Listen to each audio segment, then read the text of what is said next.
This is 99% Invisible. I'm Roman Mars.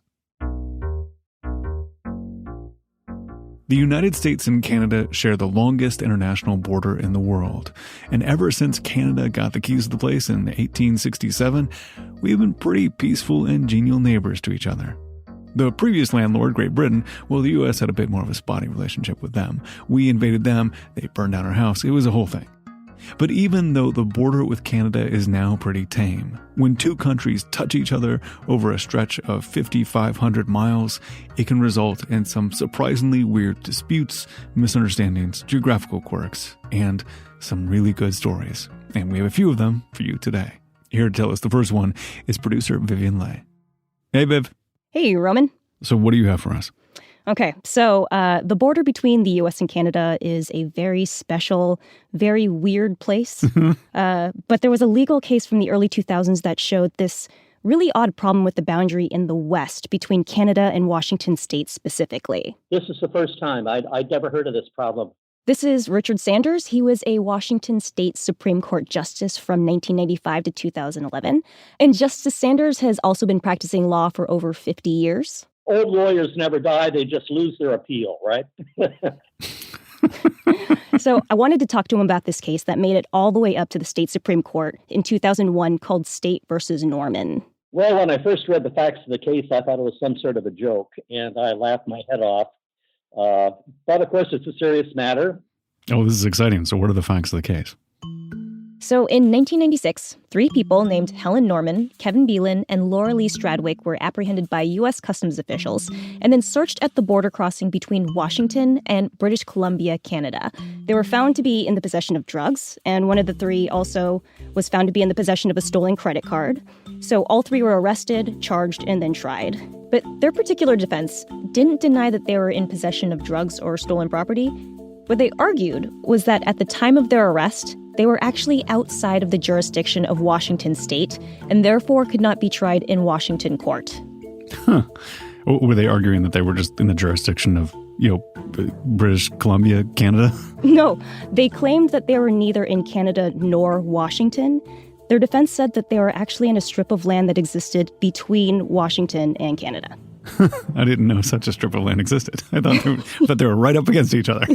Whether or not Washington and Canada touch was actually something that was up for debate.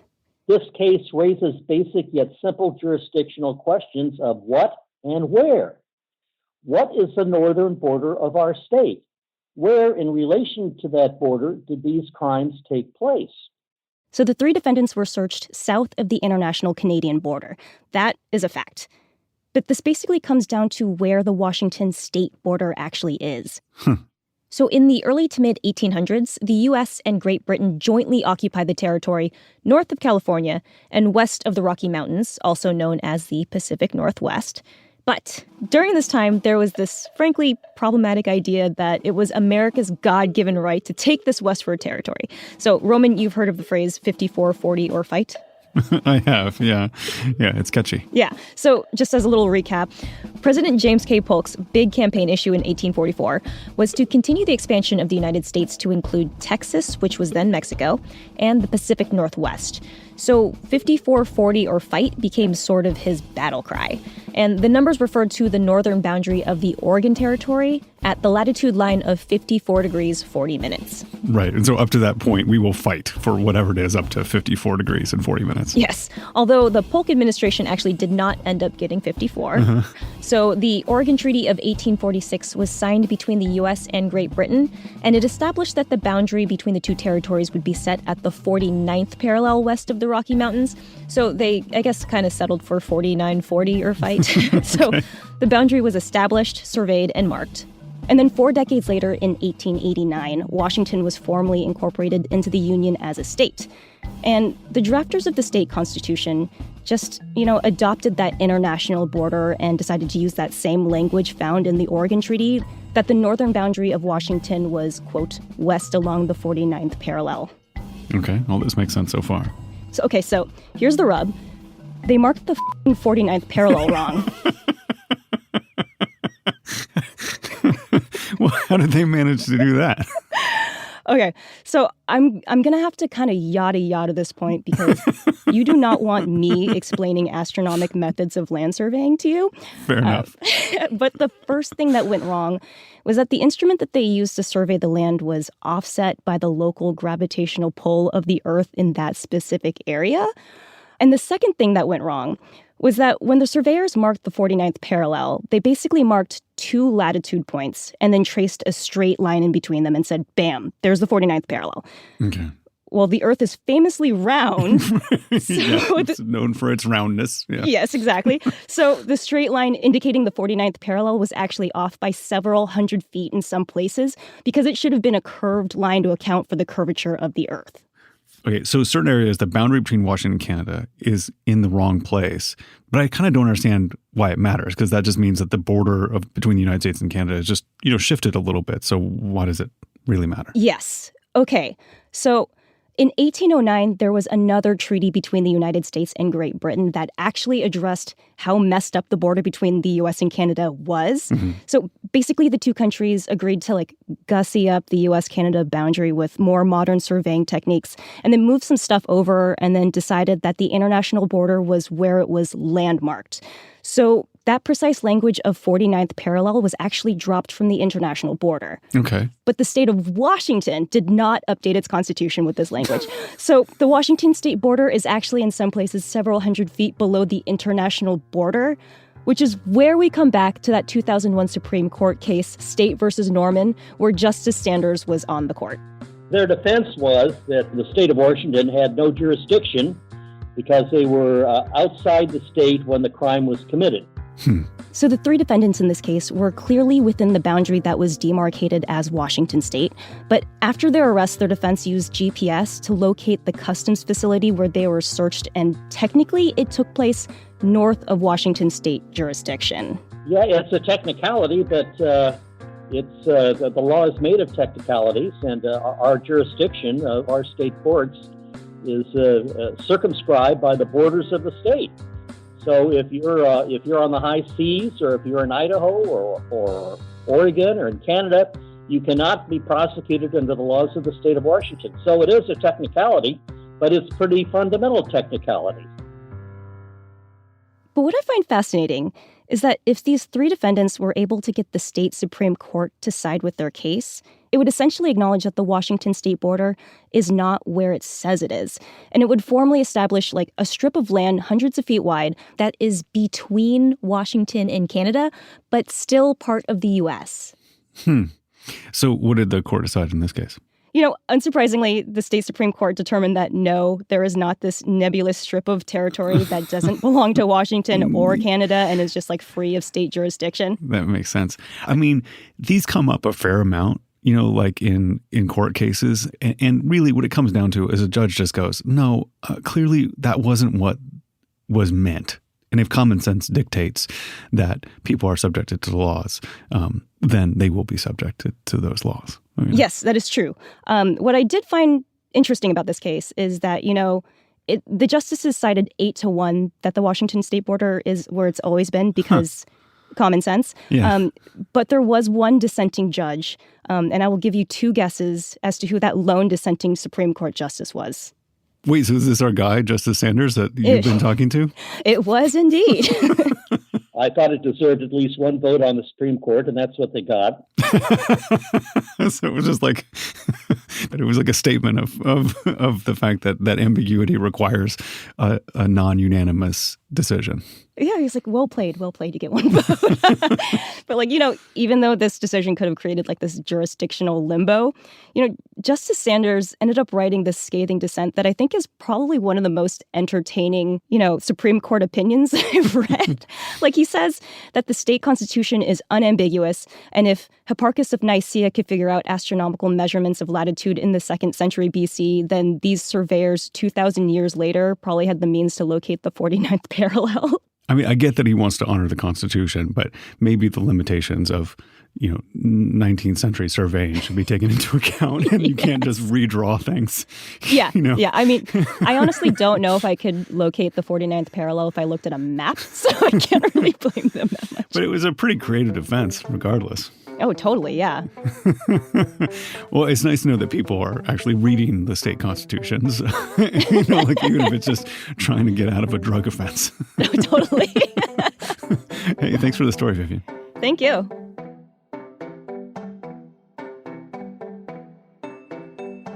So I'm here with Kurt Kolstad, the digital director and co-author of The 99% Invisible City. Hey, Kurt. Hey, Roman.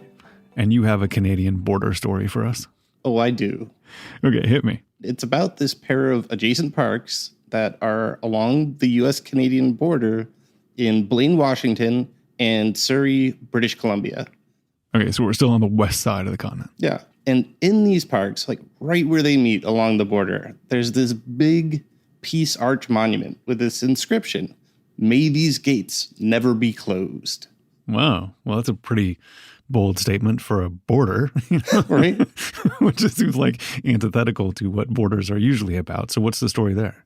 Well, the arch and the parks date back to the early 1900s, but that never closed sentiment is actually a nod to the War of 1812 between the U.S. and the U.K. Mm-hmm. And at the end of that conflict, basically both sides signed a treaty to leave the border between the U.S. and Canada undefended as a sign of friendship. And so now there's this arch with this sentiment written on it. But, I mean, can you truly walk through it whenever you want? Well, yeah. For most of the past century, you absolutely could. And when this park space is open for visitors, people can just freely cross into it from either side and then hang out without actually waiting to get through some tedious border checkpoint. So it ends up being this kind of no man's land. And then when they leave, visitors just have to exit back to their country of origin. Okay, so the arch doesn't really operate as a checkpoint, but it sounds as if the entrance to each park might operate as a checkpoint a little bit. Well, sort of. It's like you can freely walk into the park. Okay. And there's people patrolling the park. But the real key is you should have identification with you, because when you try to exit the park, like they want to make sure that you're coming back into the country you're supposed to be coming back into. Yeah. Okay. That makes sense. Yeah. That makes sense. But it's a little less rigorous than what we think of as a normal international border checkpoint. Oh, absolutely. Yeah. Cool. But it started to change a little bit in this past year and a half, as you might imagine, because of the pandemic. Right. Yeah. So each country maintains and controls its side of the park, right? And early in the pandemic, both sides kept everything open. But even after Canada decided to close its side down, Canadians have still been able to meet up with Americans by crossing into the U.S. park along this one side. Huh. Well, I can imagine a lot of people are taking advantage of that because everything else was pretty closed. Oh, yeah, absolutely. Like a lot of friends and families split by the border have continued to gather here. And there have even been a ton of binational weddings at the park. Well, that makes sense. I mean, if it's a convenient way to get together and people like get married in parks. Yeah, absolutely. I don't know what you do after the ceremony. Do you just split apart again? Yeah, you go your separate ways. I mean, that's the crazy thing, right? It's like you still have to kind of go back to your country of origin. But it's still a pretty convenient place for people to get together and celebrate. Yeah, it's partly that direct ease of access, but also people fully crossing over in conventional ways have faced up to a 2-week quarantine and COVID testing. But they can get around all that by meeting up in this spot instead.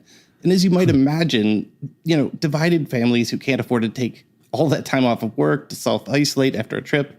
I mean, this border zone loophole has been a real boon for them.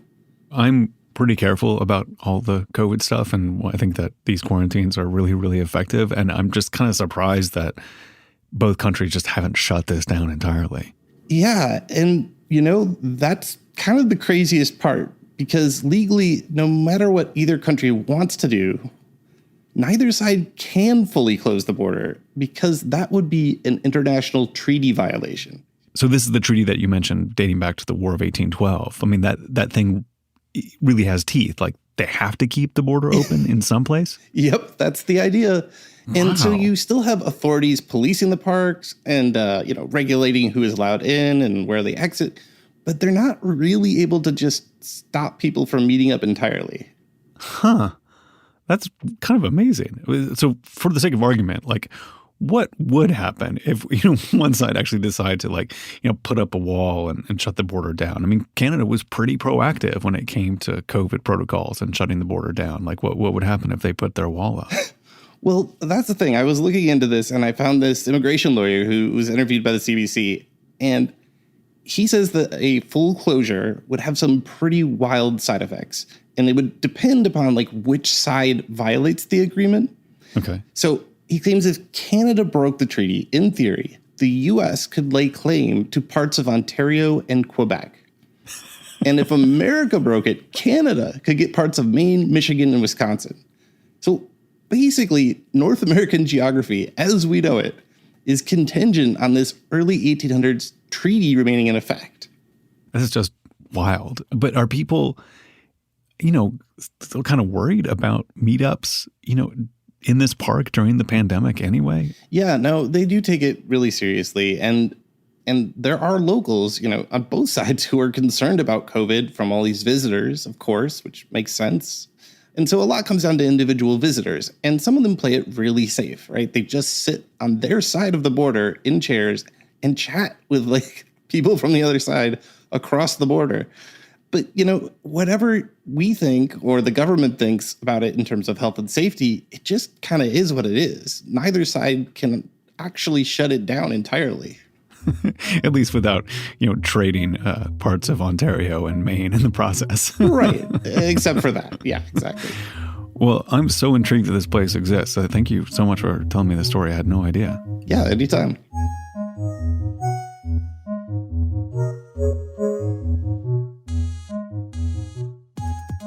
So I'm talking in the studio today with Lasha Madan, who's one of the producers of this show. Lasha, I hear you have a story about a disputed island. Well, yes, but Roman, I'm going to start this story by telling you a little bit of lore. Fantastic. I love lore. All right. It's a tale about a guy named Barnabas, but most people called him Tall Barney. Supposedly he was 6 feet, 7.5 inches tall. Whoa. Tall Barney was born in Jonesport, Maine in 1835. He was, by almost every written account, a crusty sea captain. There's a 2001 news article that described him as a, quote, reserved, weathered sea salt of a man. Another called him a walking hurricane. Tall Barney was rugged and strong, and he was just a bad temper. Some people claim that one time he punched a horse and killed it just from the punch. That does sound like lore, but I'll go with it. And so the tale goes like this. It's the spring of 1865, and in an attempt to avoid the Civil War, Tall Barney went out to sea. He camped out on this little island 10 miles off the coast of Maine called Machias Seal Island. And over time, Tall Barney came to believe that this island belonged to him. He put the island in his will. It was to go to the first male descendant to be named Barnabas, after him. So not just the first male descendant, but the first one named Barnabas. Right. That's specific. And that took a couple generations. But his great-grandson, Barna Norton, was born in 1915. And Barna then, for his entire life, claimed the island was his. For the next 6 decades, Machias Seal Island became the center of Barna Norton's world. He traveled to the island by boat thousands of times, taking bird lovers from around the world to tour it. Turns out the island is actually one of the world's best places to see puffins nesting, thousands of them. And for many, many years, Barna would tell the people on his boat a particular story. He would say, "I own the island. It was given to me." So does he actually own it? Well, no. Okay. Good. The thing is, Barna's story conflicts with the official stances of both Canada and the U.S. So the U.S.-Canada border is the longest bilateral border between two countries in the world, right? It's 5,525 miles long. And this little chunk of 20 acres are the last crumbs of land that both countries claim as theirs. Meaning the dispute over this island is actually the last land border dispute between the U.S. and Canada. Huh. It's been going on for centuries, and it shows just how messy borders can be. It's a great example of how random and arbitrary borders are. People treat them like they were handed down from God and that they're immutable. But in fact, they're very human creations. So this is Stephen Kelly. He's a research scholar at the Sanford School of Public Policy at Duke. And before that, Stephen used to work in the Foreign Service, so he's spent a lot of time thinking about borders. Stephen's fascinated by Machias Seal Island and what it represents, but he says the island itself, it's just a tiny hunk of rock, a treeless lump. Machias Seal Island is very unimpressive, and as you approach it, it's completely flat, and you can see a little bit of the lighthouse as you get closer and closer. But there are no trees. It's featureless. Machias Seal Island is about 10 miles off the coast of Maine, and it sits at the point where the Gulf of Maine meets the Bay of Fundy. Roman, I just sent you a link of what it looks like on a map if you want to take a look. Oh, it's small. It's like you don't even see the land. You just see like the little pointy arrow thingy Right. until you get real close. And I mean, it's so small that no human has ever permanently inhabited the island, just birds, a lot of birds. In fact, only 30 people are allowed per day to visit the island to see these birds during the summer months. 15 people from Canada, 15 from the US. Stephen's been lucky enough to visit twice. And when you land, you have to walk on these wooden boardwalks that keep you from stepping on and crushing eggs or hatchlings of the puffins and the razorbills and the terns and the other birds that nest on the island. So as you're walking on these boardwalks, the terns can get very possessive about their nests, and they buzz you. They come down and actually hit your head. And they encourage you to carry an umbrella or a stick over your head to sort of ward them off or hope that they'll hit the stick rather than your head. I didn't realize there would be that much activity going on, that the birds had really taken over. Like, it isn't the Barnabases of the world who really own that island. It's the birds who own that island. It's totally the birds. So how did this dispute over a rather, kind of like, economically useless piece of land come about? Yeah, so it's been a hard dispute for the two countries to settle because both sides are actually basing their arguments in historical documents that do help prove each point. So, a quick history lesson. You ready? Oh, totally. Let's go. Okay. In 1783, the Treaty of Paris officially ended the Revolutionary War between Great Britain and the American colonies. Mm-hmm. And that treaty gave American colonies ownership over all islands within 20 leagues of the American shore. That's roughly 70 miles. Machias Seal Island is less than 10 miles from the town of Cutler, Maine, on the coast, and so it satisfies the conditions of this treaty. But yeah, there's always a but. The Treaty of Paris exempted islands that had been part of the British colony of Nova Scotia, which is now part of Canada. And the Canadians now say Machias Seal Island was included in a 1621 land grant, which deeded Nova Scotia and any island within 6 leagues of its coast to its British colonizers. And therefore, Machias Seal Island belongs to Canada. However, both the Canadian and American paperwork failed to specify Machias Seal Island by name. Well, that's a lesson for you. You have to keep your treaties tight. You have to specify everything.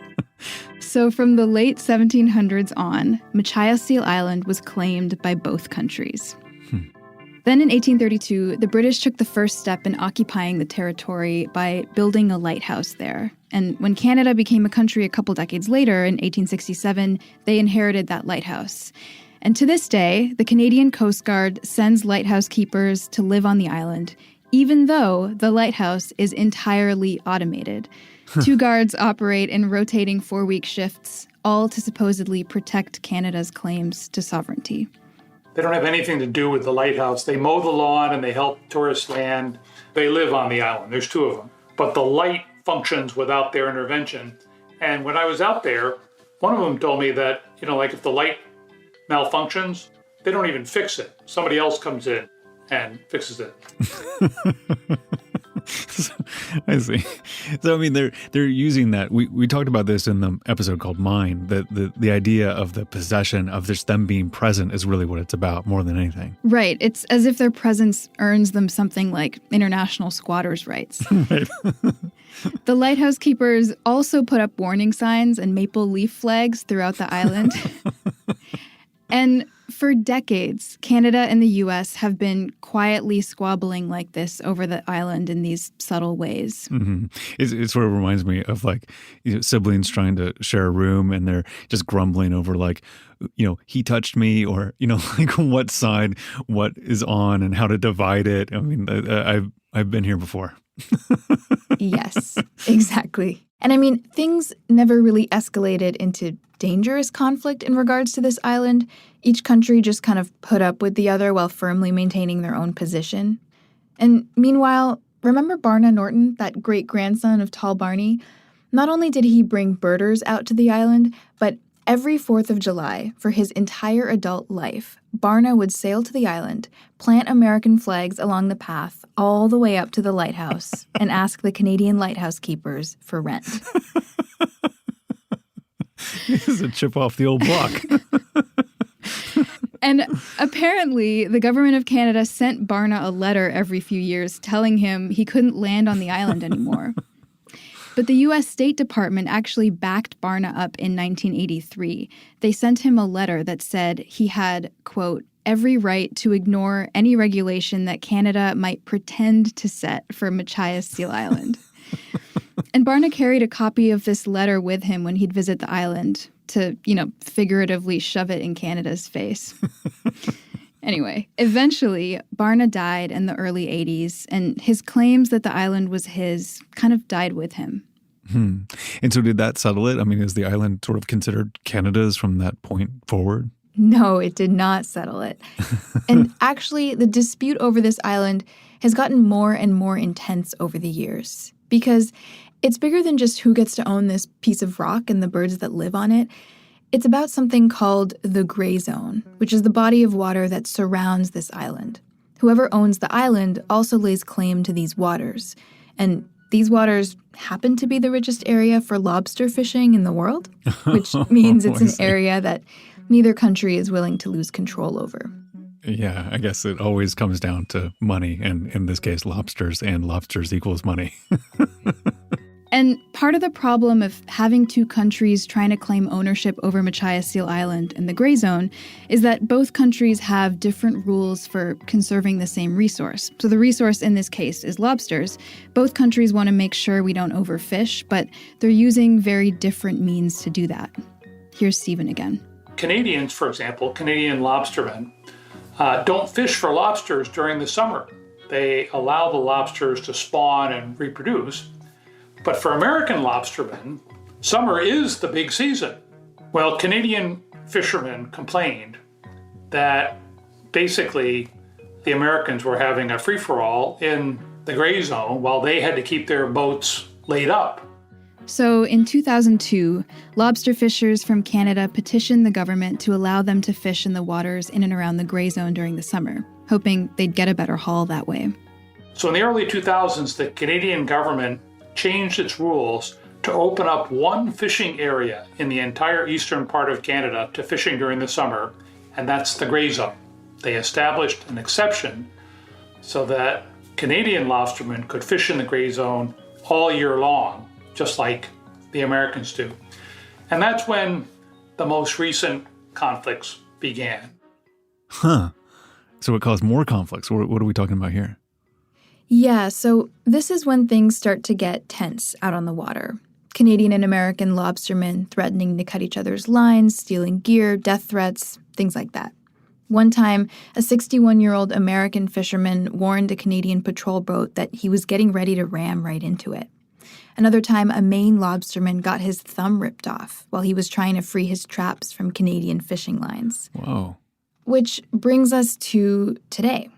More people from both countries are fishing in the gray zone today than ever before, and lobster prices are actually at a record high right now, which means there's more potential for conflict than ever before. Wow, it sounds so intense. What are the governments doing about it? I mean, are they just letting them fight it out on the seas? I mean, sort of. Oh, fantastic. The Canadians are like, there's nothing to discuss here. Machias Seal Island and the Gray Zone belong to us. Mm-hmm. I mean, we've had a lighthouse here since 1832. What more is there to discuss? But the legal beagles at the State Department's legal bureau say, yes, but it's been well established in cases like this that when one country builds an aid to navigation on another piece of land, that does not confer sovereignty. So in other words, they're saying that the lighthouse doesn't mean Canadians have an actual legal claim. Stephen says this kind of thing has happened a lot in land disputes between France and England, for example, where one of the countries built some sort of navigation marker on an island ages ago and then later claimed sovereignty over the island. Yeah. And in cases like that, the World Court said, no, that's not a fair justification for ownership. You put that navigational aid there for your own purposes. And just because the other country didn't object doesn't automatically make it yours. And so the American stance is... Our lawyers say the lighthouse does not, in and of itself, prove that Machias Seal Island is Canadian. So is there any way out of this impasse? I mean, likely nothing will happen, at least not from the government. You know that emoji where the person is shrugging their shoulders with their hands facing up? That's kind of the direction that we're in and the direction we're heading. That's the official policy position of both governments is shrug emoji. Okay. And I mean, years ago, Stephen wrote an op-ed in which he proposed letting the dispute go to something called arbitration, meaning let the International Court of Justice look at all the legal arguments and decide whose historical claim is more valid. Both countries can make their best argument and let the court decide. Because as long as the island and the surrounding gray zone remains contested, it leaves open a lot of messy questions. You know, what happened if somebody got murdered on Machias Seal Island? So the American tour boat operator lands a bunch of Americans, they get in a dispute, one pulls out a gun and kills the other. So whose law applies? And meanwhile, there's yet another looming threat to these lobster fishers, potentially an even scarier threat than this border conflict. The waters are warming. Oh, so how does climate change factor into this? So the waters in the Gulf of Maine have been warming up more and more each year, which has meant that lobstering farther down the coast, like in Massachusetts or even in southern Maine, is now becoming near impossible because the water there is too warm for lobsters to even survive. And because the waters around Machias Seal Island are slightly farther north, those waters are still ideal for lobsters. In fact, the waters around Machias Seal Island have now become the epicenter for lobster production in the world. Wow. So everything is just making this more and more of a hotspot. The gray zone is the place to be if you're a lobster fisherman, totally. And wow. The number of lobsters caught there have soared in recent years, in part because the fish that used to feed on baby lobsters, especially cod, they've been decimated. So the top-level predators are gone and there's nothing to control the lobsters. So just as climate change has made the ocean off of southern New England inhospitably warm for lobsters, it's warmed the waters off of Maine to a temperature that's actually more favorable to lobsters. Well, I mean, for now, presumably it would just get warmer and warmer and make it tough there too. Right. That's the fear. I mean, Maine's lobster catch has become so dependent on the gray zone. And, this lobster squabble is ultimately at the heart of why this dispute over who Machias Seal Island belongs to is still unresolved. In fact, ironically, it seems like the one thing lobstermen in both countries seem to agree on is to not reach an agreement about who the waters belong to. There's just too much at stake here for both sides, it seems, if one of them loses access to these waters entirely. It seems like they'd rather muddle through, keeping their fingers crossed that things don't get worse. But, maybe we'll eventually live in a world in which the lobsters won't exist in these waters. And then, who's to say what will be decided about the island? Oh my goodness, Lasha. That's not the way I want this to end at all. How's that for an optimistic note to end on? Oh my goodness. Oh no. I guess I long for a world where we're fighting over Machias Seal Island because then it means that it's healthy and safe. So, oh my God. So let's keep this feud going.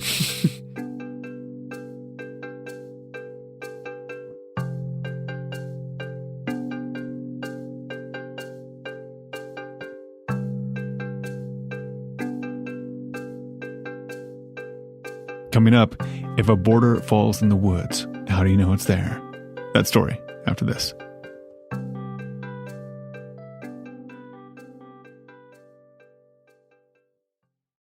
So I'm back again with Kurt Kolstad, and you have another story about the Canadian border, and you're from Minnesota, so you've had you've had some, like actual like experience with the Canadian border a little more often than many of us on the staff, except for the Canadians, because we do have a couple of those. We have Lasha and Chris are from Canada, but you have a lot of experience up at the Canadian border as an American. You betcha.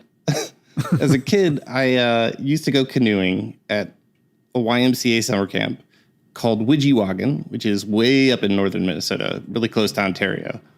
And the main base camp had this old lodge and some cabins on the water, but that was really just a staging area, because from there, counselors would take groups of us kids in canoes to go camping. And some of these trips were weeks long and involved crossing the border into Canada. So if you're way out in the wilderness, like, how do you know that you're at the border? Well, see, I had that same question, because up in the Boundary Waters, most of the border runs through the middle of lakes. Mm-hmm. So there are no road signs. There's no like border crossing station. And my first year out, our camp counselors pulled up a map in the middle of a lake and then had us campers squint into the water. They told us to look for a red and white Canadian colored border chain at the bottom of the lake below. Well, like a giant like metal chain under the water, like right, like painted like the Canadian flag. Okay. And being kids, some of us believed it, at least at first.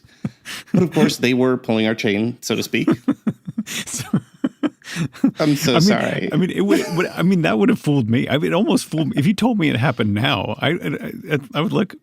Wow, that's amazing. Right. Like, you have to stop and think about it. And if you think about it, it does seem crazy to try to mark out this whole border at all, right? Because it's thousands of miles long, and it's literally the longest international border in the world, and it runs over lakes and forests and mountains. So you have to wonder, like, how would anybody mark a boundary like that? But then more recently, I read about the slash. Oh, so what is the slash? I mean, that sounds pretty ominous. Yeah, it does. But it's this clear-cut area that extends 10 feet on either side of the border. And when I first found out about it, it really did sound like another, like, maybe this is a myth thing that camp counselors, tell gullible kids. Because it's pretty uncanny. Like, if you look at an aerial view, particularly, in a rural area with lots of trees, it looks like some god just took an X-Acto knife and like sliced a straight line through the forest. It's like unnatural. That actually does sound like something camp counselors would make up, because it sounds like a surprisingly difficult task. Yeah, absolutely. It's this really strange, almost unbelievable, gigantic, epic project. I mean, we're talking about a huge coast-to-coast border, and a lot of it's in really remote, hard-to-reach areas, too. Wow. It sounds like a lot of work, especially when, to really appreciate it, you kind of have to look at a satellite photo, which seems like you don't really like do things geared towards satellites. Yeah, most people at the border, like they don't see this, right? Like, it's not like a tourist attraction, but it is a ton of work, except it's less work than other approaches would be. So for context, like, the rules around international borders specify that they have to be really clear to have legal weight. And a wall would be like a huge pain, right? And it would disrupt wildlife. So it turns out that nothingness, this intentional absence of a physical barrier, is actually, in this case, a pretty clever and simple design solution. But presumably, I mean, to keep it nothing, I mean, like, nature takes things over when you do not pay attention to it. So, like, what keeps the trees from coming back in? Are they just, like, constantly working? Well, sort of. I mean, they kind of let it grow out a little bit, but they have these groups, right? There's this International Boundary Commission, which is a joint venture between the U.S. and Canada. And each country sends their own crews and equipment to maintain, like, different parts of the slash at different times. And both sides coordinate periodically, they meet up and divvy up the work so that, none of it gets too tall. And like, there's always somebody like watching the different parts. So there's this roving group of landscapers. They're just hiking around. They're cutting down trees. They're like clearing brush. Yep. That's it in a nutshell. Wow. And, some of them in the East can at least stay at hotels. But those in the West and, other places like have to camp in more rural areas. And as you might imagine, this gig can be really hard. Yeah. It involves really remote places and rough terrain. And a lot of their work is just getting to and from the slash. Yeah. And I can see why the slash works. Again, like we said, from looking at it from a great height, in terms of satellites, you can sort of mark the border. But why not just put a plaque in every, every, I don't know, 100 yards maybe? It seems like that would be easier than clearing a bunch of trees. Well, they sort of do that too. There are these little monuments along the border, but it's really the slash that makes the crossing clear. Because if you imagine the border only having markers or signs or plaques, they would have to be huge and really tightly spaced to be visible amidst all the trees in a rural area. But in clear-cut zones, they can be much smaller and you could see them. And so that visibility, created by the slash, helps reduce the odds of someone accidentally winding up on the wrong side, like a jogger innocently crossing without even realizing what they're doing. Yeah. So if you're jogging through this remote part of the forest or whatever it is, I don't know how you would probably reach most of these places, but if you were hiking through the forest there and you came across this unnaturally linear clearing, it's a good sign that you hit the border and you should turn back. Yeah, exactly. And when I think about it and I compare this project to that fictitious border chain we were talking about, and how much work that would take to do, I really can't help but think it sounds even more believable, in hindsight, right? If they could do the slash, they could do a border chain too. Oh, why not? for sure. I think they could do it more easily. Just links of chain across. It totally makes sense to me. Fine. Yeah. Oh my goodness. Well, that is really fascinating. Well, there's some news you can use if you're a remote hiker. You know when you cross the border. So we're here to keep you out of trouble. Yeah. And if you really like nerding out about specifically the border between Minnesota and Canada, you can check out an episode where Roman and I talked about the Northwest Angle, which is another really fascinating aspect of a border that you've probably never thought about before and may never think about again. Yeah. Is this little chunk of Minnesota that sort of is separated by the lake and is connected to Canada, which is that's a weird place. It's a very weird place. It's great. Thank you, Kurt.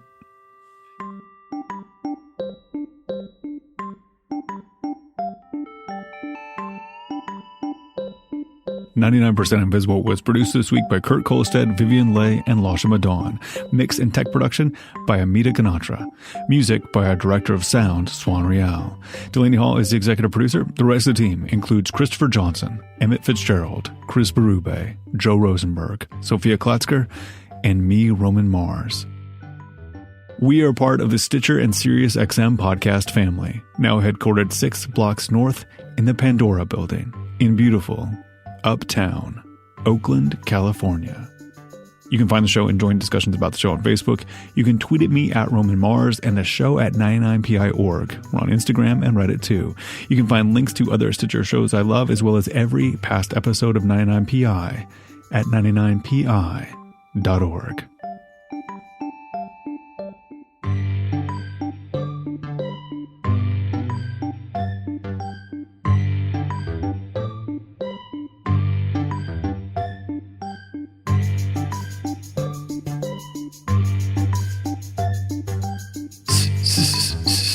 Stitcher.